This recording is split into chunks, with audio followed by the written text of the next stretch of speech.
السلام علیکم ورحمۃ اللہ وبرکاتہ۔ میرے پیارے بچوں، کیسے ہیں آپ؟ مجھے امید ہے کہ آپ ٹھیک ٹھاک ہوں گے۔ بہت ساری دعائیں کہ اللہ تعالیٰ آپ کو دونوں جہانوں میں کامیابی عطا فرمائے، آمین آمین آمین۔ چلیں آج کا سبق شروع کرتے ہیں۔ آج ہم سورۃ اللیل کی آیہ نمبر 17 سے شروع کریں گے۔ رب اشرح لی صدری ویسر لی امری واحلل عقدۃ من لسانی یفقہوا قولی ربنا زدنا علما اللہم وفقنا لما تحب وترضى آمین۔ اعوذ باللہ من الشیطان الرجیم، بسم اللہ الرحمن الرحیم۔ اور سیجنبها ان قریب بچا لیا جائے گا اس سے، الاتقی سب سے زیادہ پرہیزگار، الذی وہ جو، یؤتی وہ دیتا ہے، مالہ اپنا مال، یتزکا تاکہ پاکیزگی اختیار کرے، اور ما نہیں، لأحد کسی ایک کے لیے، عندہ اس کے پاس، من نعمتن کسی نعمت میں سے، تجزا جس کا بدلہ اسے دینا ہو، الا سوائے، ابتغاء تلاش کرنے کو، وجہی ذات یا چہرہ، رب ہی اس کے رب کا، العالی جو سب سے اعلیٰ ہے، اور لسوف البتہ ان قریب، یرضا وہ راضی ہو جائے گا۔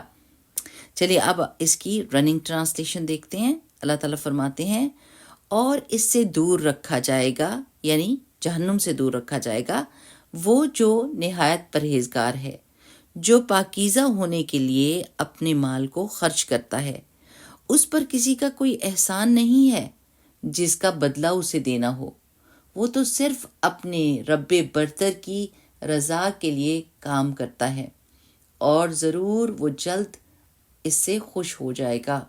پیارے بچوں، اب تک سورت میں ہم نے یہ سیکھا ہے کہ جب بھی کوئی اس دنیا میں آتا ہے نا پیارے بچوں، تو اللہ سبحانہ تعالیٰ اس کے دل کے اندر ایک چیز رکھتا ہے، اور وہ کیا ہے کہ اللہ تعالیٰ ایک ہے، اور اس کے ساتھ ساتھ اللہ سبحانہ تعالیٰ اور ہدایات بھی بھیج دیتے ہیں جو کہ ساری دنیا کے لوگوں کے لیے اور جنوں کے لیے ہیں، تاکہ وہ سیدھا راستہ چن سکیں۔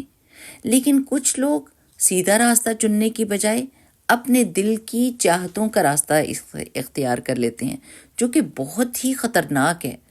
چلے میں آپ کو ایک مثال دیتی ہوں۔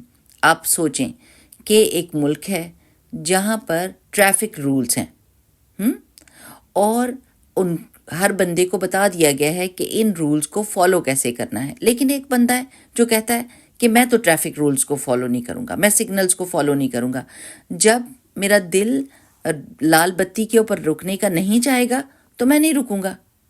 یہ خطرناک نہیں ہے؟ بالکل، جی ہاں، یہ خطرناک ہے۔ یہ بندہ اپنے لیے بھی خطرناک ہے اور دوسروں کے لیے بھی خطرناک ہے۔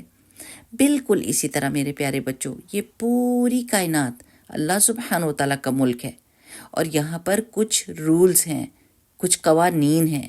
وہ لوگ جو ان قوانین کو فالو نہیں کرتے، وہ اپنے لیے بھی خطرہ بن جاتے ہیں اور دوسروں کے لیے بھی خطرہ بن جاتے ہیں۔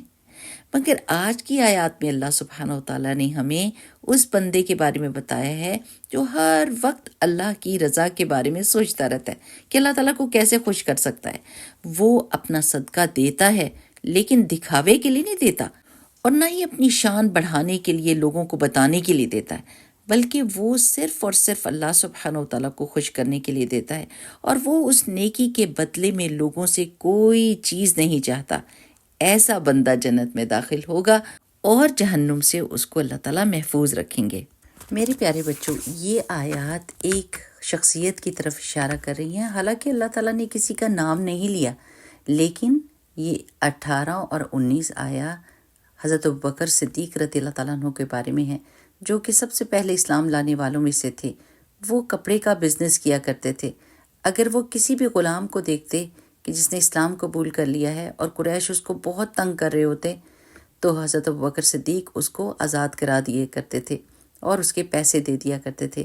آپ کو بلال رضی اللہ تعالیٰ عنہ کی کہانی تو معلوم ہے کہ جب ان کے مالک نے ان کے اوپر بہت ظلم توڑنا شروع کر دیا، تو ابوبکر صدیق رضی اللہ تعالیٰ عنہ نے اس سے پوچھا کہ آپ کتنے پیسے کہتے ہو؟ اور اس نے ڈبل قیمت لگائی، اور جب ابوبکر صدیق نے وہ پیسے دے دیے تو وہ ہنسا اور اس نے کہا کہ میں نے تو تم سے اتنے زیادہ پیسے اس کے مانگ لیے اور تم نے دے دیے، حالانکہ اس کی قیمت اتنی نہیں تھی۔ تو حضرت ابوبکر صدیق رضی اللہ تعالیٰ عنہ نے فرمایا کہ اگر تم اس سے بھی زیادہ مانگتے تو میں وہ بھی دے دیتا۔ سبحان اللہ۔ اور یہ غلام کو آزاد کرانے کا کام وہ اکثر اوقات کیا کرتے تھے، اور ان کے والد کہا کرتے تھے کہ تم مضبوط آدمیوں کو کیوں نہیں غلامی سے آزاد کرتے تاکہ وہ تمہارا احسان مان کر تمہارا کوئی کام کیا کریں۔ تو انہوں نے آگے سے کیا کہا تھا، میں ان کو اس لیے آزاد نہیں کرتا کہ یہ میرے کام کریں، میں بلکہ صرف اللہ سبحانہ وتعالیٰ کی خوشی کے لیے ان کو آزاد کرتا ہوں۔ اسی پر یہ آیات نازل ہوئی تھیں۔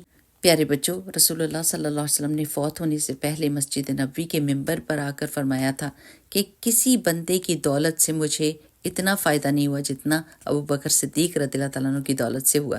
ایک دفعہ حضرت عائشہ رضی اللہ تعالیٰ عنہا اور رسول اللہ صلی اللہ علیہ وسلم رات کے وقت ستاروں کو دیکھ رہے تھے، تو حضرت عائشہ نے پوچھا کہ یا رسول اللہ صلی اللہ علیہ وسلم، کسی کی نیکیاں ان ستاروں کے برابر بھی ہیں؟ تو رسول اللہ صلی اللہ علیہ وسلم نے فرمایا ہاں، عمر رضی اللہ تعالیٰ عنہ کی۔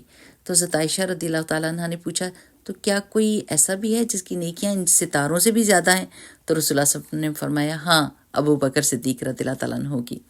تو پیارے بچوں، جب کوئی اپنے مال کو، اپنی جان کو اتنا زیادہ اللہ سبحانہ وتعالیٰ کے لیے لگاتا ہے تو پھر اللہ تعالیٰ بھی ان کو راضی کر دیتا ہے، دنیا میں بھی عزت دیتا ہے، آخرت میں بھی عزت دیتا ہے، اور جنت بھی، جیسا کہ رسول اللہ صلی اللہ علیہ وسلم نے فرمایا تھا کہ ابوبکر صدیق رضی اللہ تعالیٰ عنہ جنت میں جائیں گے۔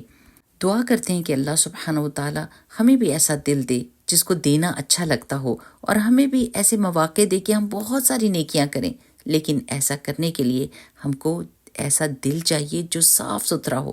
اس کے لیے ہم دعا کرتے ہیں، اللہم آتی نفسی تقواہا وزکیہا انت خیر من زکاہا انت ولیہا ومولاہا، آمین۔ بارک اللہ فیکم، سبحانک اللہم وبحمدک، نشہد ان لا الہ الا انت، نستغفرک ونتوب الیک۔ السلام علیکم ورحمۃ اللہ۔